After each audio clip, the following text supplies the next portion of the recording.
Legend of Total War here, and today we're doing another tier list using Tier Maker. This time what we're doing is an alliance tier list. So I'll be ranking each race based on how good or bad of an ally that they can potentially be for the player.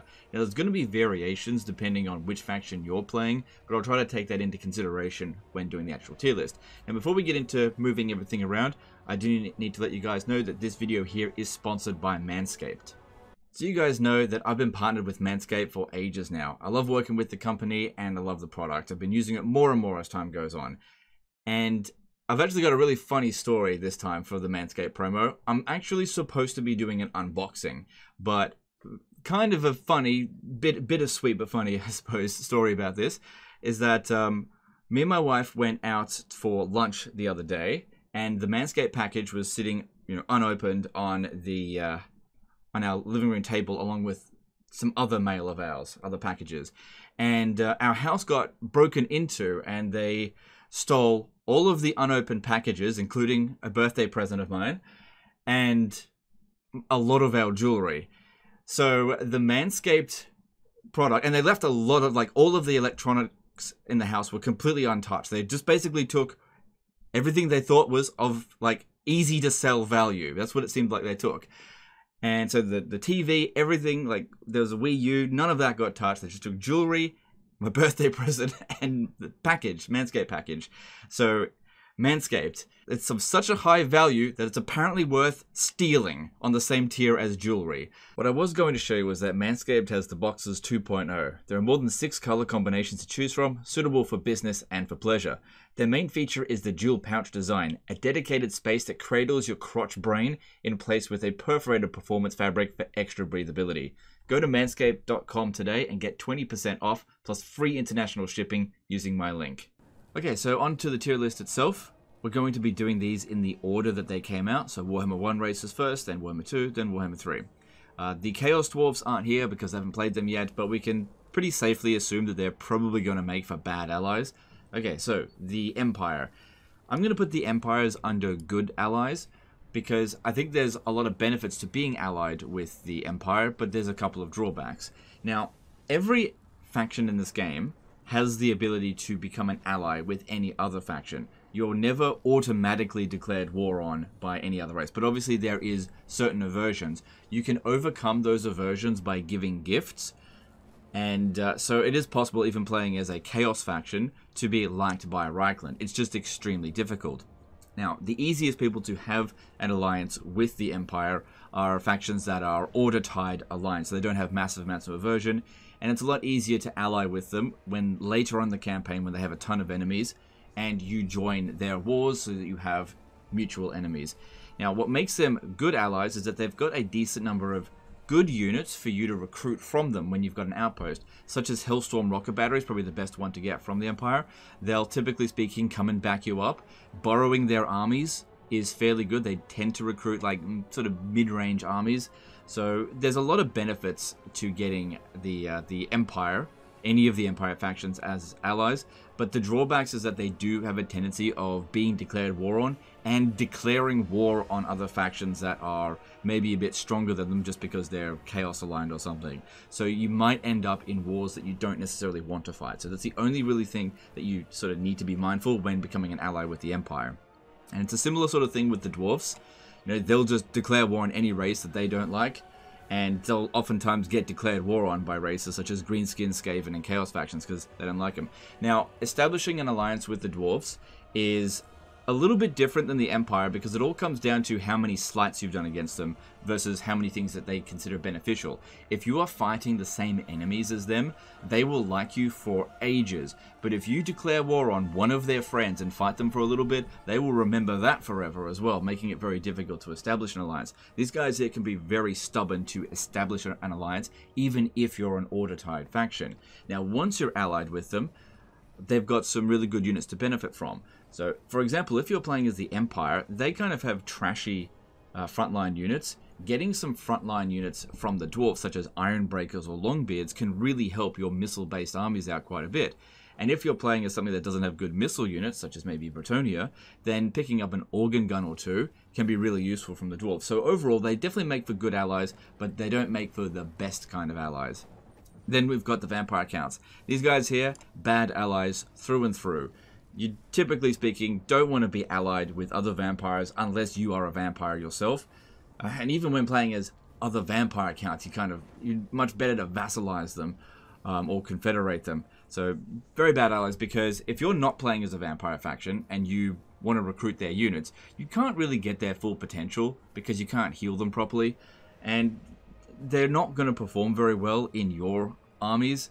And if they're bordering you, they're going to spread their vampiric corruption into your territory. It's just not a convenient thing. And they're also extremely unreliable. They'll declare war on your friends. They're just going to be something that drags you down. So not really a good idea to ally with the vampires. Since they are kind of isolated, it's usually pretty easy to take them out. Unless they're in the endgame crisis. Then we've got greenskins. Now greenskins don't just make bad allies. Basically vassalize only when it comes to greenskins. You can vassalize them with some factions, and I would basically never establish an alliance with a greenskin, even if I was playing greenskins. There's no benefit at all to ever allying with a greenskin faction, because they're belligerent, they just declare war every which way. They can't be relied upon, they'll break their treaties even when they like you. They're just a really sort of dumb faction to deal with diplomatically. But when you make them a vassal, they can't declare war on anyone anymore, which means you can control them. You can get some decent units out of them because of their they've got some good strong troops. And being able to tell them what to do and borrowing their armies can definitely be useful, but you really want to prevent them from just declaring war on everyone. So vassalize only, don't ally. Don't form a military or defensive alliance with the greenskins. Usually a bad idea. Then we've got Warriors of Chaos. So Warriors of Chaos make for bad allies, even if you're a chaos-focused faction. Because these guys here tend to get quite a lot of vassals and also be quite unreliable, and will get peeved at you based on your own allies on a whim, and they can actually be quite strong. And typically speaking, evil factions that are quite strong are difficult to keep under control. So the best course of action with the Chaos Warriors is usually just to try to fight them. They've usually got good defeat traits, so fighting them is usually better than allying with them. But I don't think that they make for very good allies at all. They do have some very good units in their roster for sure, but because you can't recruit them from their military buildings, you're just not really going to get easy access to them. And you can get similar quality units from other races a lot easier. They're just a different functioning faction than other races, so they just don't really work well as allies. Now, Beastmen. This is a weird one. Most factions can't negotiate with Beastmen very well. You can get them to like you, even if you're like a Empire faction, but it's by giving them gifts, right? But most factions in the game cannot negotiate with them. However, the Beastmen actually make really great allies. It's really weird, but most factions in the game just can't be allies with them. There's a weird thing that happens with them, right? They're not necessarily super reliable, but if you're playing as like Skaven, or I think Norska can negotiate with them, what you can do is if you're friendly with Beastmen, they don't value money. You can basically use them as piggy banks. Anytime that you establish any kind of treaty with them, whether it be a non-aggression pact, getting them to declare war on someone, joining one of their wars, you can bankrupt them for every last coin that they want, and it won't make any impact at all on the diplomatic deal. So becoming allies with Beastmen is really just about using them as a beastie piggy bank, I suppose. In terms of like borrowing their armies, not really a great idea. They usually only ever have one army. They're not overly ambitious when played as the AI, but being able to just like steal their money is really good. It's really only available as the Beastmen. I've been able to steal 20, 30, 50,000 gold off of them every now and again. Every single time that I want to establish a treaty, just take all their money. So great allies, but sort of weird. You're only really able to make use of it as Skaven or Norska. Okay, then we've got the Wood Elves. So Wood Elves, I think, actually make for very good allies, make for great allies, because borrowing their armies, they usually have very strong armies. They usually recruit quite a few armies as well. They don't value outposts very much. The only settlements that they truly value are their tree settlements, which if you're not playing as a Wood Elf faction, you don't really want them anyway. But their outposts, because they can't really build any economy in them, they have low value with them. So you can usually just take the settlements that they've conquered, just straight away from them, as long as they actually like you. Sometimes, weird reasons, they'll just want to hold on to a region, but sometimes they'll do a trade and then trade back. It's a bit weird. But yeah, borrowing their armies and borrowing their very powerful units can be very helpful. They don't tend to get declared war on that often, except by evil races that are close by them, and they, unless you're allying with Durthu, tend not to be overly aggressive against other factions. So you don't have to worry too much about diplomacy, and other Order-Tide factions don't hate the Wood Elves that much. So it's reasonably reliable. Every alliance comes with some degree of risks, but the Wood Elves have pretty minimal risks and very high benefits. Then we got Bretonnia. Bretonnia, I think, make for good allies. Same sort of reasons with the Empire and the Dwarves. They get declared war on a fair bit. They'll oftentimes do the war declaring. They're reliable for, like, borrowing their armies. They'll come to your aid. You know, a reliable ally. You've also got access to really good units to borrow from them with the alliance recruitment, especially with cavalry. So if you're playing as dwarves, for example, and you want to get good cavalry, you're best off getting it from a Bretonnian ally. So getting like Knights of the Realm or even Grail Knights from them is very good. You don't need to get the Knight's Vow or anything in order to do it. You'll get it as if you've already got those vows. So it works in pretty well there. Norska. Norska vassalize only. Becoming allies with them in any way, shape, or form is a bad idea. These guys here are just looking to start fights, and you want to basically remove that option from them. So basically, when playing as Warriors of Chaos, just always vassalize the Norskans, and they actually make for very good vassals, because they make a lot of money from port settlements, which you can use to generate income. And they've got some pretty good units that you can recruit from, and if you remove their ability to declare war on other factions, they usually don't cause you any problems. And now with vassals not being able to be declared war on, everybody will either declare war on you directly or just leave you alone. So they make for good vassals, better vassals than greenskins, that's for sure. But I would not establish any military or defensive ally with them, regardless of which faction I play. They're just super unreliable. Beat them into submission, make them a vassal, and then just have them do your whim. Do your bidding. Okay, now moving on to one of the two factions, we've got the High Elves. High Elves, I think, are great allies. Now, High Elves will only ever declare war on people that they hate, and will be friendly with everyone that they like. They're a very reliable faction, very predictable faction in diplomacy to sort of see what they're going to do. And if they're able to establish an alliance with you, typically speaking, they'll like all your other allies, because friend of my friend is my friend sort of thing, and enemy of my enemy is my friend sort of thing. So they've also got some really good units to recruit from their roster. Borrowing their armies, they tend to pump out a lot of armies. Becoming trade partners with them, very good. Typically speaking, just a very reliable ally with very few drawbacks. It just comes down to who's going to declare war on the High Elves and drag you into it. An Order-Tide aligned force, there's not many downsides to establishing a alliance with the High Elves. Dark Elves aren't too bad of an ally. I'm going to put them under meh allies because they're untainted. They're, typically speaking, you'll have a lot of aversion back and forth, so establishing an alliance can be tricky. But once you've got an alliance with them, they're not too bad. They've usually got their hands full, and they're not as aggressive in Warhammer 3 as they were in 2, and they do have some pretty good units that you can recruit from. But at the same time, people do hate them, so expect to be declared war on a fair bit if you do establish an alliance with them.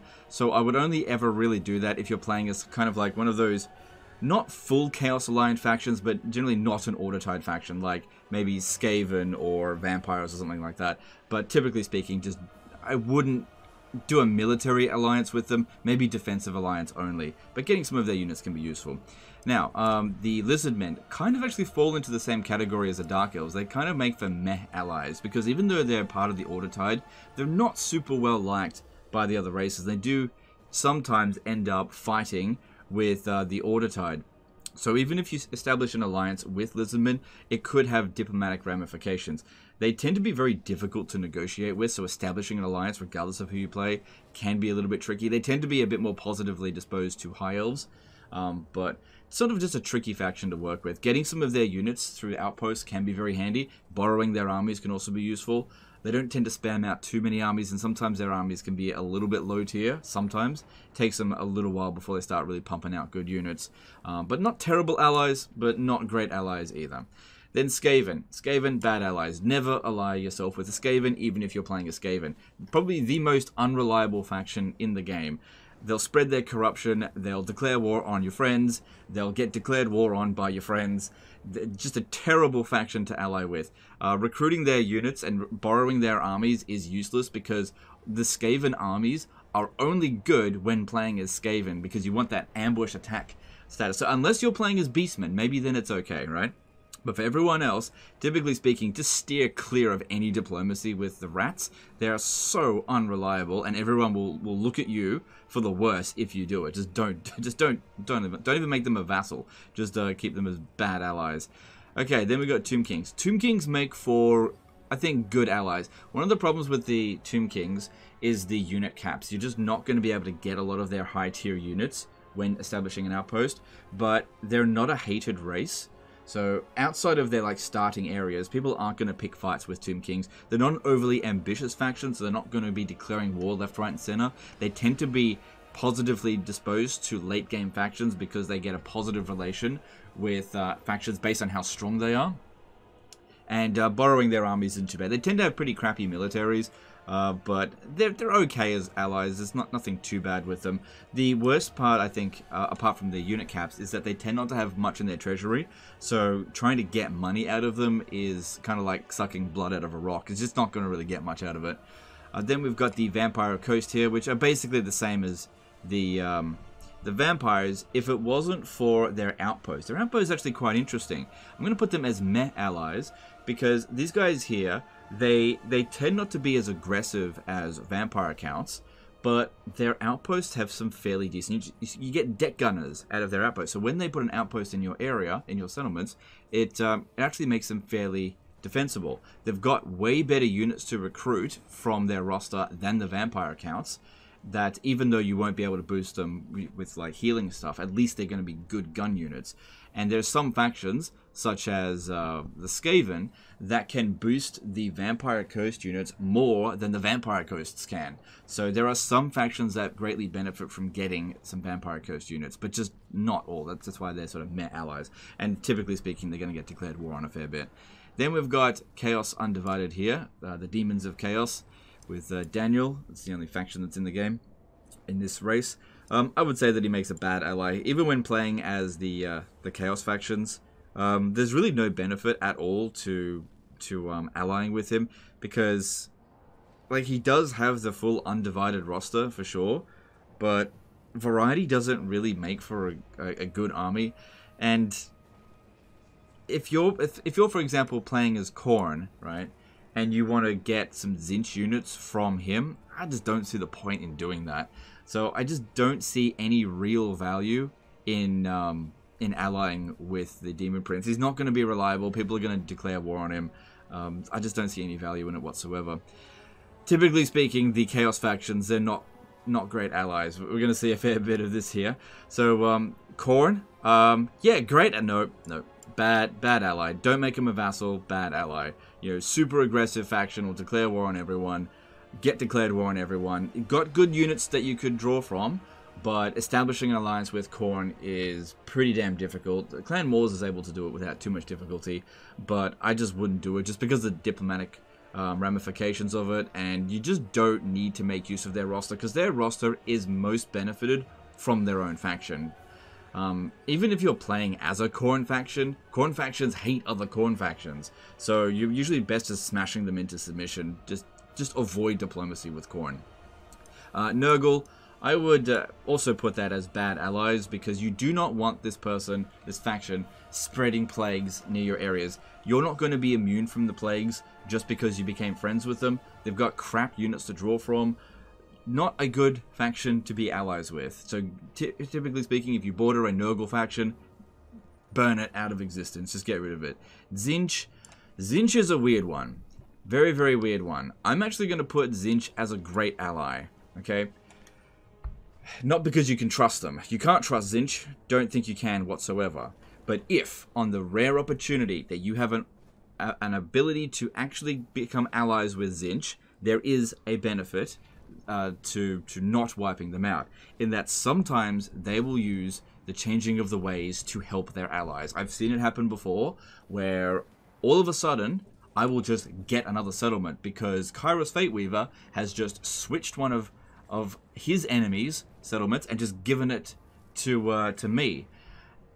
Very rare, but it does happen. He'll also halt your enemies' factions as long as you've got the same enemies. And really, I guess one of the main benefits to being allies with Kairos, if you can manage it, is that if you're allied with him, he's not going to use the changing of the ways on you. That's the main benefit.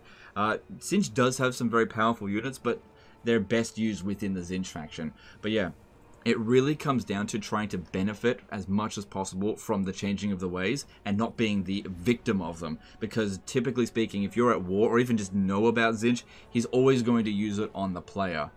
Then we've got Slaanesh. Slaanesh makes for bad allies. Unless you are Slaanesh focused, like Morathi, don't do any diplomacy with any Slaaneshi factions, because there's a possibility that you'll become somewhat seduced by them and cause Slaanesh corruption in your own regions.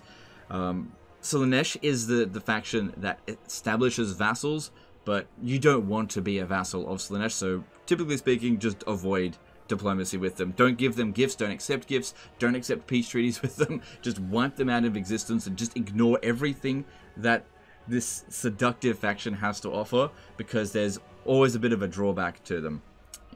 Then you've got the Ice Court, well, Kislev. Kislev, I think, make for good allies. Similar to other Order-Tide factions, there's some good units you can get from their outposts. You can borrow their armies. They will get declared war on a fair bit by disorder factions. It's just the same sort of issues that these guys here have. That's what stops them from being great allies. In order to become great allies, you need to have some sort of edge, some sort of really special edge. That's what these ones here have. It feels weird putting Zinch as great allies. It's very difficult to establish it, but if you can manage it, they're very good allies. Then we've got the Northern Provinces. Same thing, just good allies because they're an Order-Tide faction. You know, good trade agreements. They've got some reasonable units that you can recruit from them. They're reliable. They'll get declared war on by the disorder factions, but they are reliable, which is sort of the most important thing for establishing an alliance. And then finally, we've got ogres, which I think make for meh allies. It could go either way with them. They'll get declared war on by random factions, or just start declaring war. Units that you can recruit from them can be a little bit iffy because you've got to wait for them to get a camp up to rank 5 to get their best units, and then you need to make sure that you've built the maximum level of the outpost in order to get access to them, because they're minus. Every settlement for the Ogre Kingdoms is always a minor settlement, apart from the camps, and they can't get their best units from those settlements, and you can't put an outpost in a camp. You can borrow their armies. They don't tend to be super strong in Immortal Empires, but you know, if you can establish an alliance with them, it's not the end of the world. It's not too bad, but there's not a huge amount of benefit to them. They're not as reliable as these factions, and they don't have any major special benefit. And you can actually get their units without being allied with them. All you have to do is go within influence of one of their settlements or camps, and even if you're just neutral to them, you can borrow a Ogre Bull unit, which is better than nothing.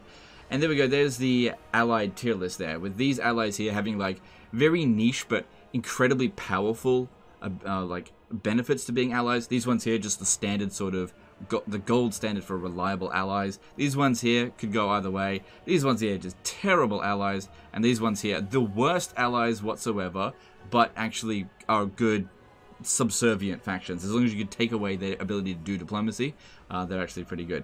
Anyway, that's the end of this one here, guys. Let me know in the comments below what you think, whether you agree or disagree, whether you think there's something I missed. Let me know. Appreciate you guys. Don't forget to check out Manscaped. Link will be in the description. Appreciate you, and we'll see you next time. Later, guys.